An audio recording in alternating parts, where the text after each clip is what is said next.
All right, hey everyone, Jeff here at StopThePirates.blogspot.com. Let's talk about commercial liens.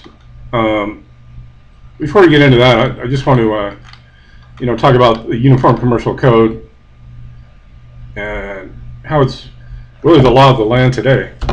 So, the National Conference of Commissioners on Uniform State Laws, together with the American Law Institute, drafted nationwide uniform laws in each state.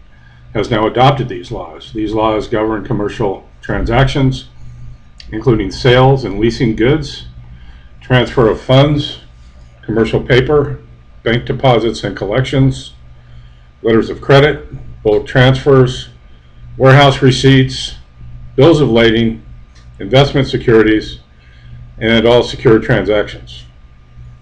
The UCC has been adopted in whole or substantially by all states, according to Black's Law Dictionary, 6th edition. It's banking law, basically. And it's really the system that governs the world today. The atomic and subatomic and galactic system of all systems that ultimately determines the totality on life on this planet. The UCC is a code of laws governing various commercial transactions, sales of goods, banking transactions, secured transaction, and personal property, and other matters, that was designed to bring uniformity into the areas to the laws of the various states, and that has been adopted with some modifications in all states, including the District of Columbia and the Virgin Islands. Barron's Law Dictionary, 3rd edition. Unless displaced by the particular provisions of this code, the principles of law and equity, including the law merchant and the law relative to capacity to contract, principal and agent, estoppel, fraud, misrepresentation, duress, coercion, mistake, bankruptcy, and other validating or invalidating cause shall supplement its provisions. UCC 1-103. So, to paraphrase, the UCC is the supreme law of the planet, and all other forms of law are encompassed by it and included in it. The first state to adopt the Uniform Commercial Code was Pennsylvania, July of 1954, and the last state was Louisiana in 1975. So, it's really a good thing because it gives uniformity to all states. Back in the beginning of the United States, the coastal, the East Coast states got the majority of the the incoming goods and stuff from other countries came in, and they kind of reaped all the benefits of that. And the states that were inland were getting pissed off because they were getting screwed. So they adopted these uniform codes. But let's talk about commercial liens. A commercial lien is a non-judicial claim or charge against property of a lien debtor for payment of a debt or discharge of any duty or obligation. A lien has the effect of permanently seizing property in 3 months or 90 days upon failure of the lien debtor to rebut the affidavit of claim of lien. The commercial grace of a lien is provided by the 3-month delay of the execution process, allowing resolution either verbally, in writing, or by jury trial within the 90-day grace period. And you'll notice too, any presentments that are sent by you by so-called creditors, basically this is the 90-day grace period process. They'll send you a first notice, and then it'll escalate up to the 90-day process, and then they can advance it or take out a lien. A distress bonded by an affidavit of information becomes a finalized matured commercial lien and accounts receivable 90 days from the date of filing. The lien right of a lien must be expressed in the form of an affidavit, sworn true, correct, and complete, with positive identification of the affiant. The swearing is based on one's own commercial liability. So an affidavit of truth is the law, an unrebutted affidavit of truth. And the burden of rebutting the affidavit lies on the person that it's against, that it's aimed at. So a commercial lien differs from a true bill in commerce only in that ordinarily a true bill in commerce is private, whereas a lien is the same bill publicly declared, usually filed in the office of the county recorder, and like all such declarations, when uncontested by categorical point-for-point rebuttal of the affidavit, is a security under 15 U.S.C., United States Code, and accounts receivable. It's interesting too, if you ever get a notice of lien from the IRS, and they register that notice, but notice it's not an actual lien, it's a notice of lien, which is the kind of the mind F of how they run it. It's not a lien, it's just a notice of a lien. But notices are real things too. But it's kind of the people don't actually look into these things. It's just a notice of a lien. A guy one time, he went out and he went down to the county recorder's office, and the IRS had filed a notice of lien, and he got a copy of it, and he actually recorded it in his name against his property as him being the lien holder, which took the basic any teeth that notice of lien had away from the IRS. They couldn't do anything because he became the lien holder, and that's something you can do. That's a remedy right there. So a commercial lien differs from a non-commercial lien in that it contains a declaration of a one-to-one correspondence between an item or service purchased or offenses committed and a debt owed. A commercial lien does not require a court process for its establishment. However, a commercial lien can be challenged via the 7th Amendment jury trial, but may not be removed by anyone except the lien claimant or a jury trial properly constituted, convened, and concluded by due process of law. Commercial liens are probably one of the most powerful things that you have in your tackle box to be used against any violation of your civil rights or your rights or anybody that comes after you. Cops and judges hate them. That's why I think it's a good thing to kind of let it out in your community or your area of operation, that you're knowledgeable of these things, and let them know who you are. And if they fuck with you, you're going to fuck with them back, basically. So these commercial liens, they cannot be removed by summary processes, i.e. judges' discretion and things like this. A commercial lien or distress can exist in ordinary commerce without dependence on a judicial process, and is therefore a non-common law instrument unless challenged in a court of common law, whereupon it converts to a common law lien.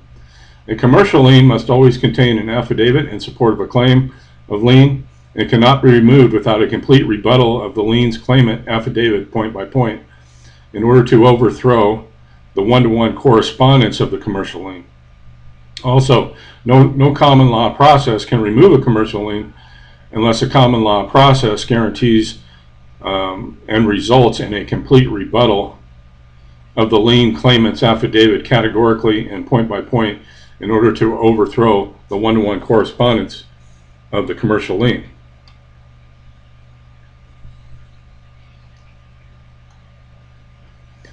That's why filing your UCC1 financing statement along with your affidavits of truth and other things, are so important. And don't be fooled by anybody out there and says, hey, we don't need to do that anymore. We did it all for you with the One People's Public Trust.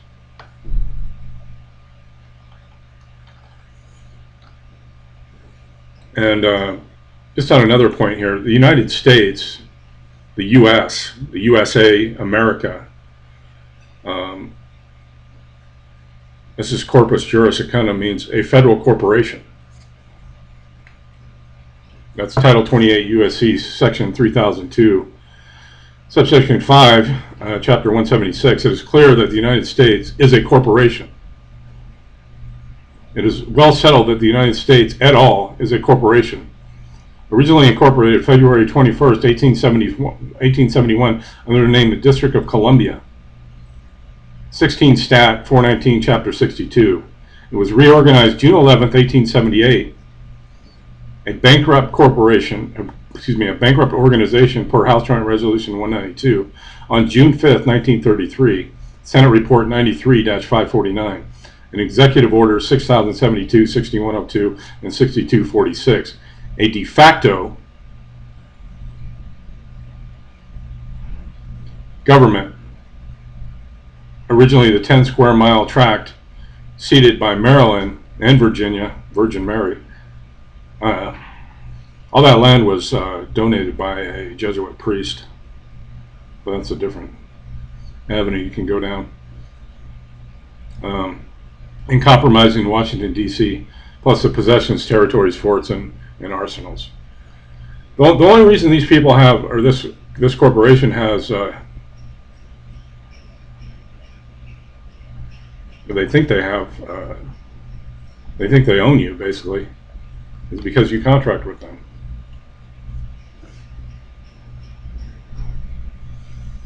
And they are bankrupt.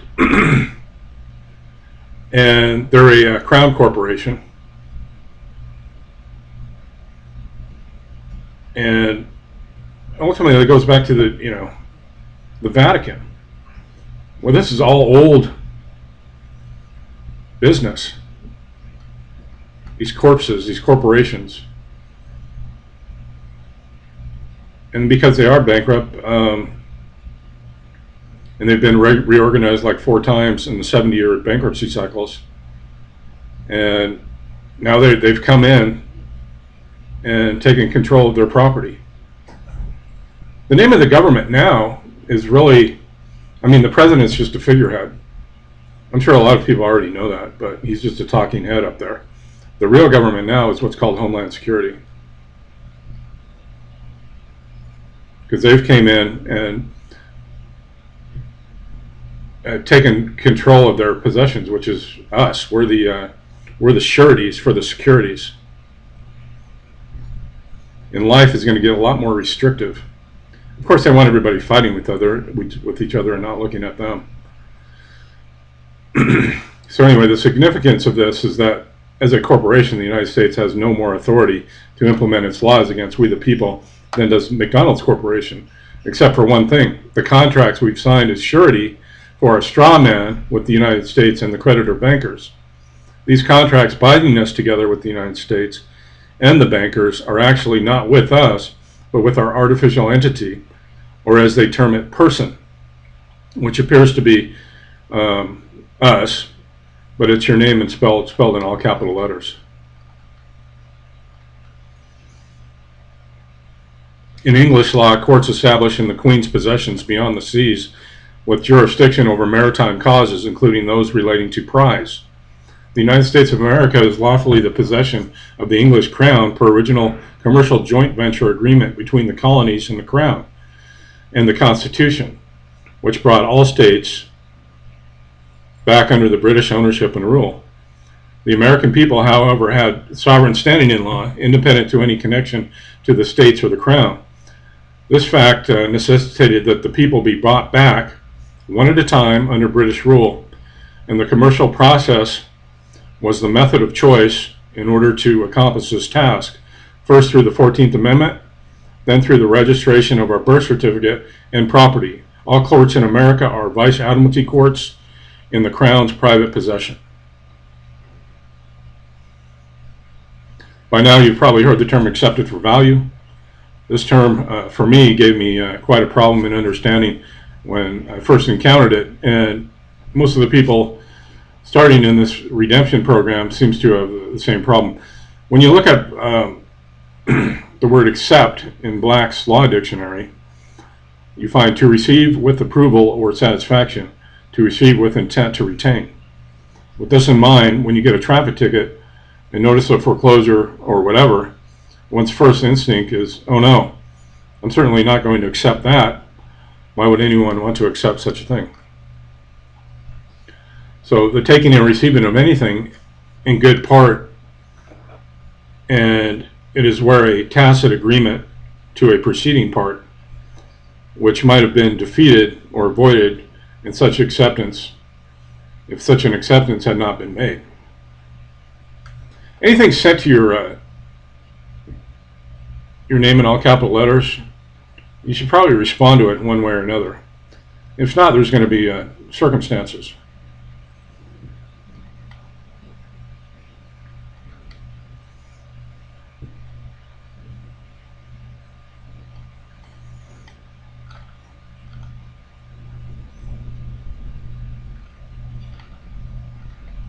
Through House Joint Resolution 192, you'll find that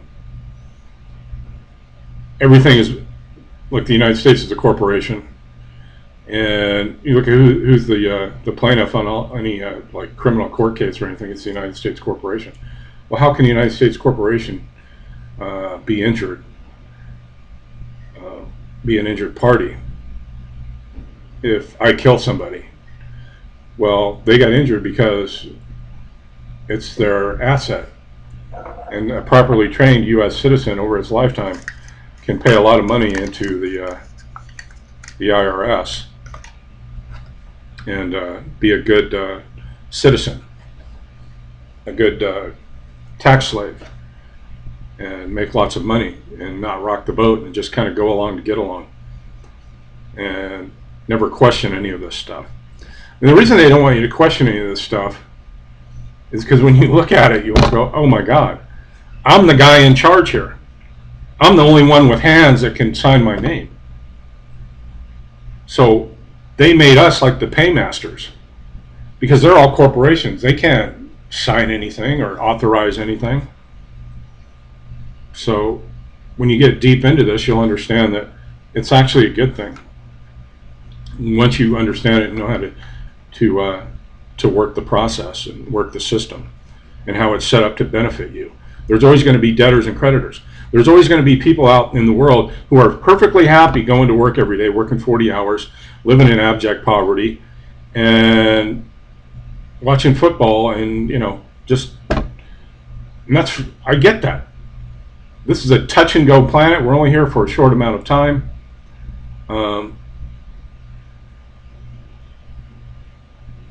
But that shit gets boring after a while, doesn't it? I mean, watching football and drinking beer, and I mean, I'm not perfect, man. I'm not saying I like a good sporting event every now and then, but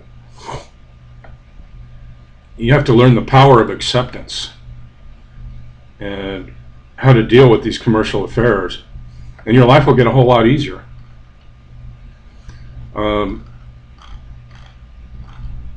We call it the redemption process.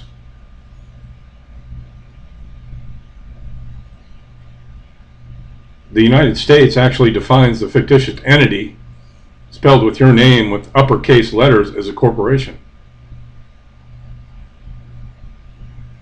The definition is in Title 15, United States Code, annotated Section 44. It says corporation shall be deemed to include any company, trust, so-called Massachusetts trust or association, incorporated or unincorporated, which is organized to carry on business for its own profit or that of its members. So if the United States has created this unincorporated corporation, then does it have authority over it? Yes, it does. And until you give them notice otherwise, they will always have the authority over it. That is what the UCC 1 financing statement does. It gives public notice that you, the secured party, have a claim against the debtor, the unincorporated corporation. Now, when you file this notice, you take this entity out of the state, out of the jurisdiction of a fictitious entity, and into the private venue, your kingdom. And thus the entity becomes foreign to the state. And now it becomes an unincorporated foreign corporation to the state. I know it sounds like an oxymoron, but then again, we're just using their terminology. So a financing statement is a document setting out a secured party's security interests in goods. A document designed to notify third parties, generally prospective buyers or lenders, that there may be an enforceable security interest in the property of the debtor. It is merely evidence of a creation of a security interest, and usually is not itself a security agreement. The financing statement is filed with the security holder with the Secretary of State or similar public body, and as such becomes public record. A security agreement, an agreement which creates or provides for a security interest between the debtor and the secured party, and under UCC 9-105H, an agreement granting a creditor a security interest in personal property, which security interest is normally perfected either by the creditor taking possession of the collateral or by filing financing statements in the proper public records. If you go out and buy a car, for instance, and you take out a loan on it, the finance company files a UCC1 financing statement. They have security interest in the car. That's what you're doing. You have security interest in your body, right? You're not going to let them own it. Take control of it. Wake up. Security interest. Interest in property obtained pursuant to security agreement. A form of interest in property which provides that the property may be sold on default in order to satisfy the obligation for which the security interest is given. Often lien is used as a synonym, although a lien must commonly refer to only to interest providing security that are created by operation of law, not through agreement of the debtor and creditor. The security agreement must exist to file a UCC1 financing statement, but does this mean it must be in writing or attached to the UCC1? Possibly. But what it is a verbal agreement. Since your strawman corporation cannot speak, how can it write or sign its name? You can create one and attach it, but you probably don't need it. In fact, one can still do all the administrative procedures they want because they're a secured party and creditor on the UCC1 financing statement.